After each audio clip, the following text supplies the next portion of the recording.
Terzo momento di 7 in punto per questo giovedì 20 febbraio con il nostro secondo ospite di questa mattina che pure andiamo a salutare e a ringraziare di essere con noi. Si tratta di Francesco Celotto del Movimento 5 Stelle del Veneto. Buongiorno a lei. Buongiorno a tutti. Francesco Celotto in particolare è del gruppo Grandi Opere, nel senso che ha la specificità che si occupa di quelli che sono i grandi progetti, le grandi opere, parliamo di infrastrutture ma non solo. Voi avete visto il titolo che campeggia sopra le nostre teste, un punto interrogativo che crediamo molti si sono posti: troppo cemento, e per troppo cemento intendiamo un territorio che già ha avuto uno sviluppo industriale con cementificazione, capannoni in anni insomma non recenti, magari anche parliamo di 30-40 anni fa, insomma il momento del boom, che poi si è espanso, si è allargato e che adesso scopre a distanza di tanti anni a livello infrastrutturale di non essere attrezzato, e per questo si cerca di correre ai ripari. Con Francesco Celotto questa mattina parliamo in particolare di un'opera importante, diciamo che è passata un po' sotto traccia, se così possiamo dire, anche dal punto di vista informativo. Parliamo della Pedemontana, è quasi un centinaio di chilometri, insomma non è un'opera da poco. Francesco Celotto, c'è stata una sentenza importante riportata, noi abbiamo qui davanti a noi la pagina di un quotidiano dell'epoca, venerdì 17 gennaio, in cui si diceva, 2014, Pedemontana, altra vittoria al TAR, ricorsi respinti, il cantiere avanza. E poi c'è una dichiarazione dell'assessore alla mobilità e alle infrastrutture della Regione Veneto, Renato Chisso, che dice: la Pedemontana è un'opera necessaria e chi si oppone con assurde motivazioni non fa altro che intasare di pratiche inutili i tribunali. Francesco Celotto. Ma io non sono affatto d'accordo con quanto sostiene l'assessore Chisso. Allora, la Pedemontana, innanzitutto, nel contesto economico attuale, è tutto da dimostrare che sia un'opera necessaria, soprattutto per come è stata pensata e per come verrà costruita, e poi magari possiamo anche andare ad approfondire il punto. E soprattutto tacciare quelli che si oppongono come dei disturbatori, come di fatto dice l'assessore Chisso, è completamente sbagliato, nel senso che abbiamo un'opera che nasce innanzitutto circa 20 anni fa come idea, in un contesto economico nel quale indubbiamente, diciamo così, viene vista come un'arteria di collegamento tra le province di Treviso, Vicenza e Treviso, una sorta di tangenziale per ovviamente sgravare il traffico da zone industriali che erano cresciute molto, pensiamo a Vicenza, Treviso, Castelfranco, Montebelluna, Thiene, eccetera, no? E attualmente il traffico è drasticamente calato, quindi c'è innanzitutto un contesto completamente diverso. Poi l'opera all'inizio era stata pensata, visto che non esistevano ancora questi strumenti, come un'opera di fatto a carico dello Stato. Negli ultimi anni invece, a causa anche del patto di stabilità, delle pressioni dell'Europa, del fatto che noi non abbiamo dei parametri rigidi, molto rigidi a livello anche europeo, è stato introdotto uno strumento nuovo che si chiama Project Financing, una parola grossa, no, inglese, vuol dire finanza di progetto, con la quale in sostanza molte opere pubbliche vengono di fatto finanziate e portate avanti da privati, da aziende private. In questo caso anche la Pedemontana, opera di circa 96 km di lunghezza, quindi un'opera importante, l'opera più importante attualmente in costruzione nel Veneto e anche forse in tutto il nord Italia, direi. Forse c'è anche la Pedemontana Lombarda, che è comunque altrettanto importante. È un'opera che costerà moltissimo, perché il costo totale è 2,2-2,3 miliardi, quindi un costo molto importante. Fino a qualche tempo fa c'era stato detto che quest'opera sarebbe stata completamente a carico dei privati, la SIS in questo caso, che è un consorzio italo-spagnolo. Il che, sì, detto così, può anche essere utile che dei privati investano del denaro proprio, quindi dell'equity proprio, in una strada, ricavandone dei pedaggi. Quindi viene ovviamente a fronte del pagamento del privato investe, viene data una concessione lunga, 30-40 anni, e il privato ovviamente con i pedaggi dovrebbe far stare in piedi finanziariamente quest'opera. Peccato che ultimamente sappiamo tutti che il traffico, soprattutto quello pesante, è sceso, si parla di un calo del 30-40%, dal 2008, cioè dato pre-crisi, a oggi. E quindi probabilmente anche i privati si sono resi conto che queste opere non stanno più in piedi. E quindi abbiamo amaramente scoperto, leggendo la Convenzione economica finanziaria di cui siamo finalmente venuti in possesso, che l'opera il cui diciamo così, apporto pubblico doveva essere di circa 170-175 milioni di euro, sarà alla fine di 1050 milioni, cioè la metà dell'opera sarà a carico della Regione Veneto. Sì. Poi posso anche spiegarli in cosa ci sono varie voci perché si arriva a questa somma. Ma allora dire, Chisso, come fa a dire un'opera che serve? Ma chi la paga? Cioè se la pagano i contribuenti veneti, quest'opera... Intanto, ripeto, bisogna dimostrare se è utile realmente, ma in questo modo andiamo ad aggravare ulteriormente una regione che già ha pochi fondi di un'opera di questo tipo, senza parlare di tante altre opere pensate col sistema del Proge, sono tutte pensate col sistema del Proge, soprattutto le opere autostradali nel Veneto, e aggravando la regione di un costo altissimo. Tra l'altro il miliardo, insomma, erotti di questa strada a carico della Regione Veneto non è contabilizzato nel bilancio della Regione.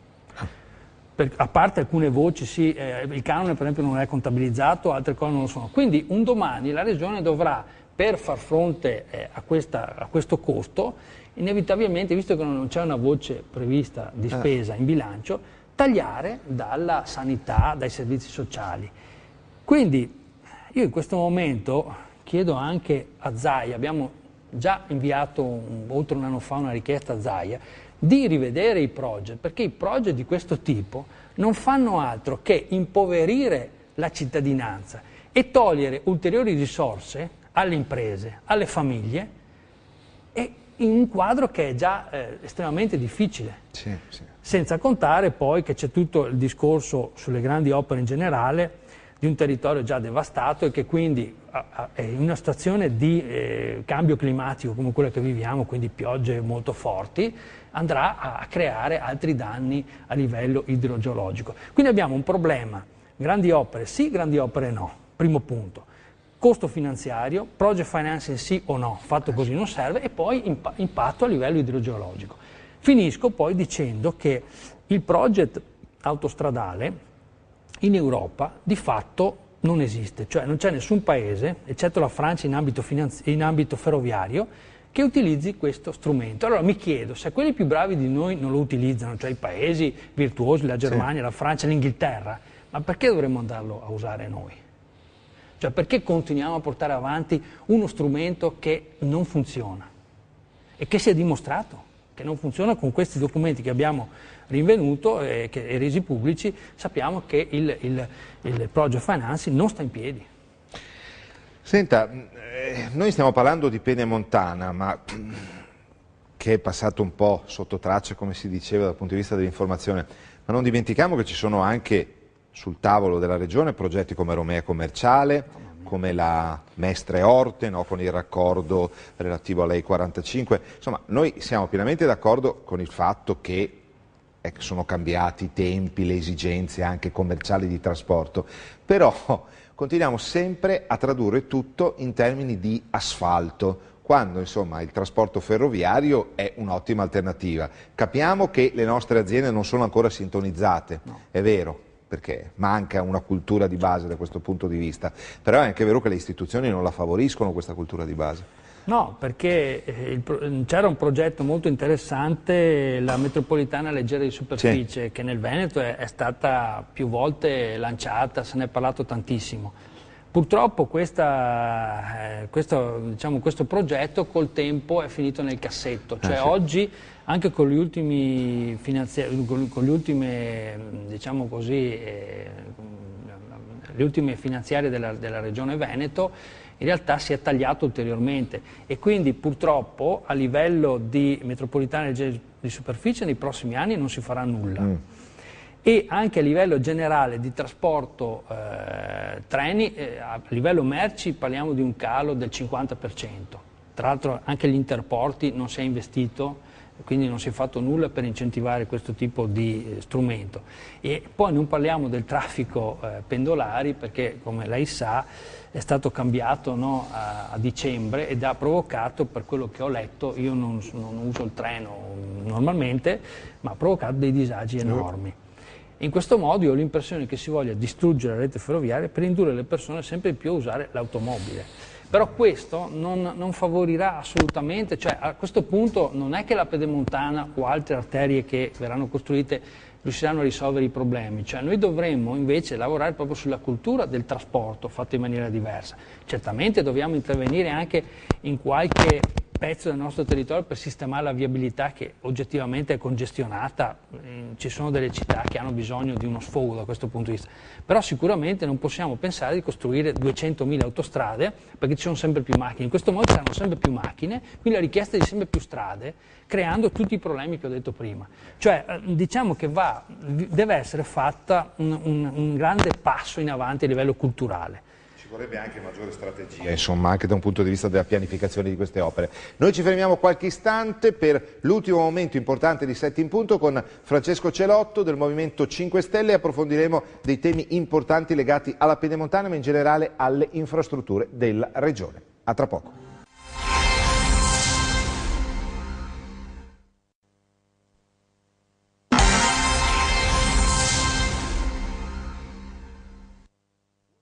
7 in punto, un momento importante, un momento anche intenso in cui torniamo a parlare con Francesco Celotto del Movimento 5 Stelle del Veneto di infrastrutture, di grandi opere, visto che il nostro ospite si occupa nello specifico per il Movimento 5 Stelle di analizzare insomma, questo cemento, queste colate, ecco, se ci consentite l'espressione, che sono calate proprio nei nostri territori e non lo facciamo diciamo, con uno spirito per così dire ostruzionista, per carità le infrastrutture servono, però come si diceva con il nostro ospite in chiusura della parte precedente, insomma, servirebbero delle strategie di pianificazione anche per quanto riguarda insomma, anche l'organizzazione della viabilità in una regione che effettivamente ha determinate esigenze commerciali.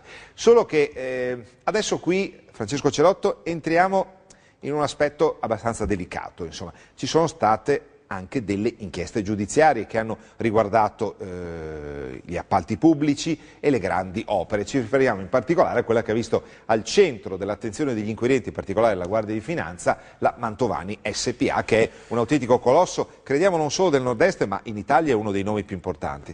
Senz'altro è un'azienda che da poche centinaia di euro di fatturato è cresciuta molto, è un'azienda che si è occupata di tutti i grandi passanti, tutti i grandi progetti infrastrutturali del nord-est, quindi è stata un'inchiesta ed è un'inchiesta importante, nel senso che nasce da un'inchiesta per frode fiscale, poi però si sviluppa, nel senso che Baita, che era già noto comunque sia, è stato già arrestato 20 anni fa, Baita diciamo, sembra che abbia parlato, sembra che abbia fatto dei nomi, noi non sappiamo questi nomi quali sono, però si parla di nomi di alto profilo, per cui questa inchiesta è tuttora in corso e noi ecco, come Movimento 5 Stelle vorremmo sapere, anche perché riguarda direttamente la nostra regione, vorremmo sapere a che punto è questa inchiesta. Senz'altro i giudici stanno facendo un grande lavoro in collaborazione con la Guardia di Finanza, però è vero che a un certo punto, dopo la liberazione di Baita qualche mese fa, su questa inchiesta è calato un po' il silenzio.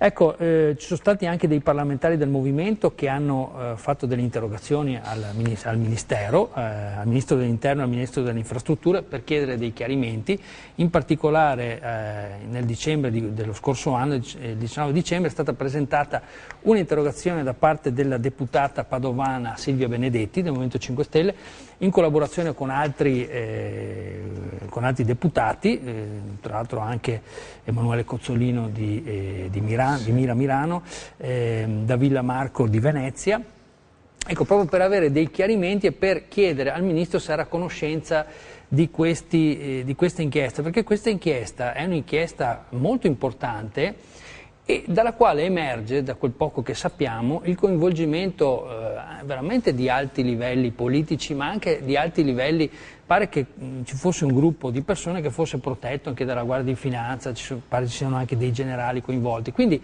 questa inchiesta in realtà è il crocevia di tante situazioni che potrebbero spiegare, che dovrebbero essere spiegate nel Veneto. E quindi noi ci auguriamo che veramente si faccia luce. Perché come ho detto prima, oggi nel Veneto potremmo anche citare tutte le opere che sono in programma, ma diciamo le più importanti: la Pedemontana, la Valsugana, quindi la strada che da Trento dovrebbe collegare Trento-Castelfranco. Poi abbiamo la Valdastico Nord, che non è un'opera in progetto, ma è un'opera che comunque si vuole realizzare. La Nogara Mare, un'altra autostrada molto importante. Poi abbiamo altre strade, per esempio la Meolo-Jesolo. Abbiamo Veneto City, che è un'opera a carico totalmente dei privati, che però coinvolge anche questo il territorio. Abbiamo, come diceva lei prima, la Orte Mestre. È una superstrada che taglierà l'Italia in due. È in project e questo ci preoccupa molto per quel che abbiamo detto prima, e il costo previsto è 10 miliardi. Quindi tutte queste opere complessivamente, quasi tutte realizzate in project, stiamo parlando di importi molto elevati, e non vorremmo che il project diventasse, lo dico con molta chiarezza anche agli ascoltatori, il metodo per camuffare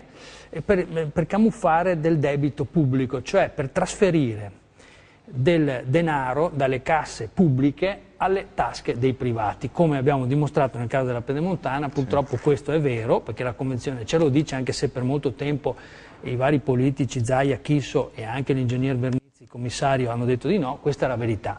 Allora, non vorremmo che ci fosse una gigantesca creazione di debito pubblico attraverso il project e che questo non venisse neppure contabilizzo, cioè sarebbe un debito che fra qualche anno esploderebbe in una situazione di finanza pubblica già estremamente delicata, e che comporterebbe poi ovviamente per pagare questo dovremmo andare a tagliare su dei servizi come la sanità, che nel Veneto comunque sia ancora di eccellenza, e altri servizi sociali. Quindi tutta la partita delle grandi opere, nel Veneto in particolare, che assieme alla Lombardia è la regione dove si è costruito di più e risulta anche la regione con il maggiore tasso di cementificazione, parliamo in pianura quasi del 50%.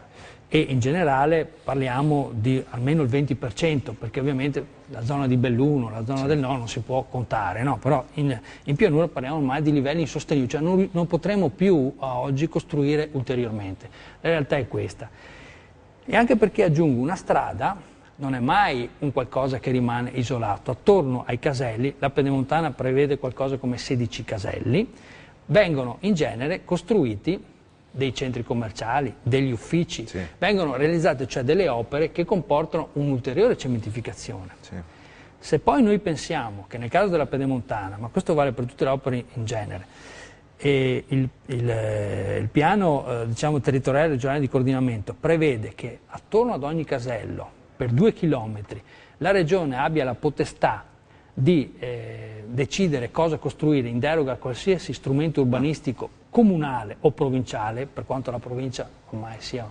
Ecco, questo ci dovrebbe dare il quadro di una situazione in cui tutte queste opere, soprattutto le autostrade o le strade, possono veramente comportare un ulteriore disastro sul nostro territorio. Pensiamo, 16 caselli, per un raggio di 2 km dal casello si può costruire in deroga a qualsiasi strumento urbanistico che abbia deciso il comune. Per esempio, pensiamo a Bassano, dove io abito, ecco, ci sarà il casello dove passa la Pedemontana, in questa zona si potrà costruire di tutto e di più. Mi scusi, ma invece di tutelare un'opera che già viene ad avere un impatto ambientale rilevante, tutelando il territorio, creando, come dire, anche da un punto di vista paesaggistico, chiamiamolo un arredo, ecco, insomma, qui si appesantisce ulteriormente, da quello che ci sta facendo capire. Purtroppo con l'ultimo piano territoriale regionale di coordinamento, quello che è stato approvato qualche mese fa, nonostante nei preamboli ci fosse un discorso molto bello dal punto di vista filosofico di tutela del paesaggio, poi nel concreto si realizzano queste, diciamo la realtà, queste porcate. Cioè abbiamo 16 caselli in cui si può costruire di tutto. Questo, attenzione, questo non solo è pericoloso dal punto di vista del cemento, ma in una situazione di disagio economico viene da pensare che magari attorno ai caselli si costruiranno non soltanto uffici, ma magari discariche, magari, cioè si porterà ulteriore inquinamento in una zona che è già abbastanza al limite. Quindi non soltanto verranno costruite verrà portato del cemento, ma pensiamo a delle discariche, pensiamo a degli inceneritori, pensiamo alla possibilità, cioè, di rendere attorno a questa zona una zona di fatto in cui viene riciclato del materiale. Sì. Quindi la situazione è estremamente preoccupante. Inoltre, aggiungo un altro problema, oltre a quello finanziario, quello del cemento, quello del disastro idrogeologico, c'è anche un altro problema. In genere sotto una strada non si sa mai cosa finisce. La Valdastico Sud sappiamo che c'è un'inchiesta perché sappiamo che sotto pare sia stato messo del materiale che non doveva essere messo. Un giorno un signore è passato con un cane, il cane ha bevuto dell'acqua ed è morto, da lì sono nate delle indagini.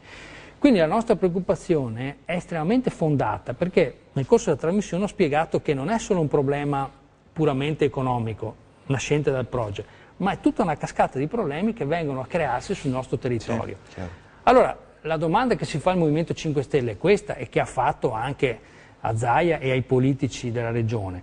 È possibile, diciamo, coniugare lo sviluppo e quindi, diciamo, la sistemazione della nostra rete viabilistica con uno sviluppo compatibile? E secondo noi è possibile. Nel caso per esempio della Pedemontana ci sarebbe stata la possibilità di, partendo dalla Gasparona, che è l'attuale strada che collega Thiene con Bassano, sì, di fare una strada meno impattante, perché questa qui, ricordiamo, nel caso della Pedemontana è una strada a doppio senso di marcia per lato, più c'è la corsia di emergenza e quindi è già un impatto molto forte. Parliamo di una strada che è larga qualcosa come 20 metri o anche di più. È una specie di autostrada. No, insomma. È un'autostrada a tutti gli effetti, chiusa con 16 caselli, quindi è una strada che comporta un disagio notevole.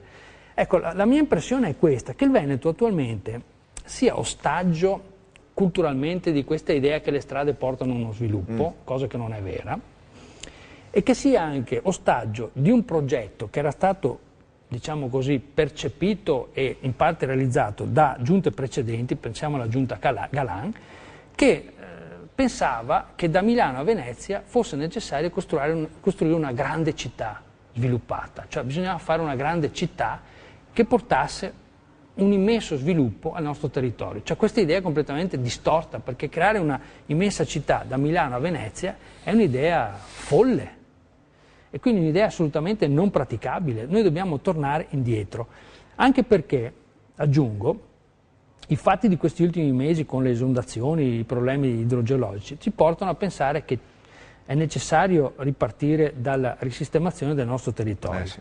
E questo porterebbe molti posti di lavoro. Cioè, se noi andassimo a lavorare sui bacini di scolmamento, andassimo a lavorare sugli argini dei fiumi, andassimo a lavorare su tutta una serie di cose, potremmo creare posti di lavoro, potremmo sistemare finalmente il territorio e attutire, non eliminare, ma attutire, anche perché ormai è stato costruito troppo, attutire tutto questo disagio che ci deriva da queste piogge violente, che saranno sempre più violente nei prossimi anni, perché il cambio climatico è un fenomeno evidente e costante, che ci sarà sempre di più.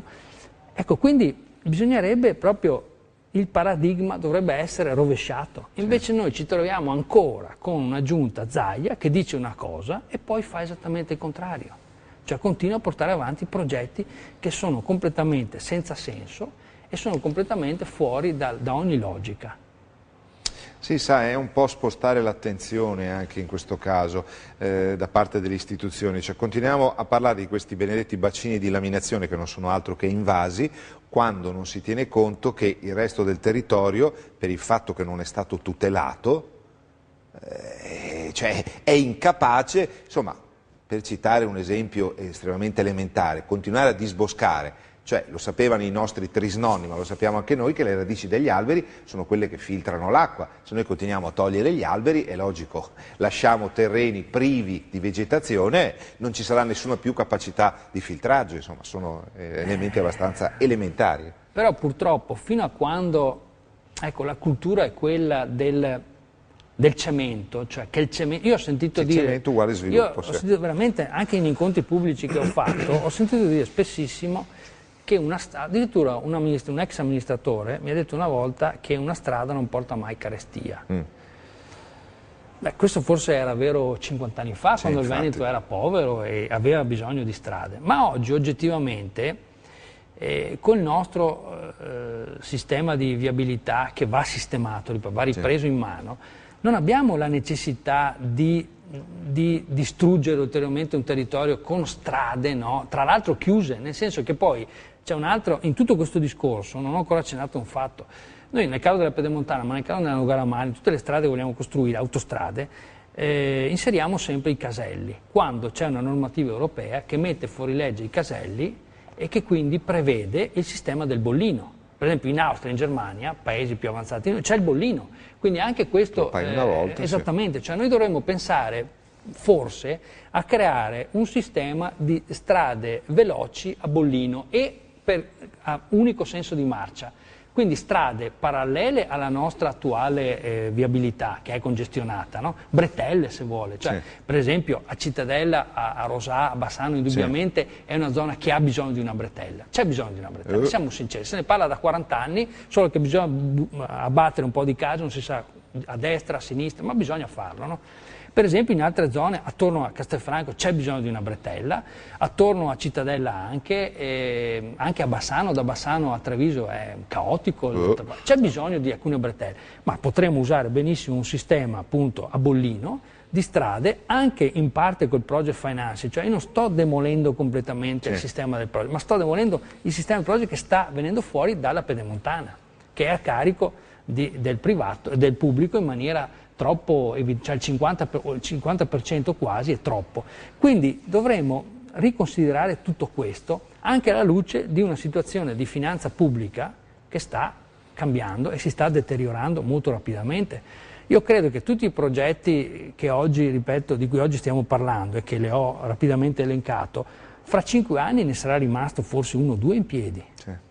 E mi sembra veramente folle sentire anche Chisso continuare ad andare a dire, ecco, per fortuna tra un anno si va al voto in regione e speriamo che il Movimento 5 Stelle faccia così bene da portare, non dico il sogno sarebbe un governatore, no, ma un governatore a 5 Stelle che, diciamo così, fosse in grado di cambiare completamente questo paradigma, cioè diciamo sì allo sviluppo, ma non allo sviluppo ad ogni condizione, no? Distruggendo la nostra forza nel Veneto è il territorio, il turismo e la produzione di qualità. Il nostro Veneto ha 380 prodotti DOC e DOP, di origine protetta e di origine controllata. Sono una ricchezza enorme che non ha nessuna regione al mondo, cioè noi abbiamo questo patrimonio, dobbiamo difenderlo, se noi invece lo distruggiamo, dove andiamo? Cioè ci troveremo con tutte queste belle strade, con pochissime macchine e con un territorio assolutamente senza alcuno sviluppo. Quindi ecco, io mi auguro veramente che tra un anno i veneti anche sappiano votare meglio e sappiano portare avanti e capire che il nostro territorio ha bisogno di un nuovo patto di sviluppo. Ecco, io parlo proprio di un nuovo patto di sviluppo, è necessario, perché come stiamo andando avanti e i discorsi che sento continuamente fare dei politici non ci portano da nessuna parte. Non sarà senz'altro questo tipo di opere che porterà nella ricchezza, nel lavoro alle piccole imprese, anzi, per quanto riguarda la Pedemontana è noto in zona che le piccole imprese che hanno lavorato, stanno lavorando per la SIS, che è il concessionario, non sono neanche state pagate. Quindi non è che queste opere portano a uno sviluppo, a lavoro per i veneti. Io ho sentito dire portano a lavoro per i veneti, ma anche questo non è vero. Cioè io sono stato nel cantiere e lavorano delle persone che vengono dai cantieri della Salerno-Reggio Calabria molte volte. Quindi cioè, tutti questi miti vanno smontati e va fatta una discussione seria su come vogliamo il nostro sviluppo e come vogliamo il nostro territorio. Chiaro. Chiarissimo, il discorso di Francesco Celotto è dunque estremamente chiaro, patto per lo sviluppo, insomma anche questo potrebbe essere un appello alle istituzioni che ci permettiamo nel nostro piccolo di lanciare e di cui siamo grati a Francesco Celotto del Movimento 5 Stelle del Veneto, al quale oltre ad augurare una buona giornata, auguriamo un buon lavoro, insomma, che sarà impegnativo e lo ringraziamo per essere stato con noi. Grazie e buona giornata a tutti. Grazie Francesco Celotto, a voi per averci seguito, domani torna a 7 in punto con Valentina Polati, i nostri appuntamenti con TG7 a partire come di consueto dalle 12:40 in diretta per tutta la giornata. Arrivederci. Bene.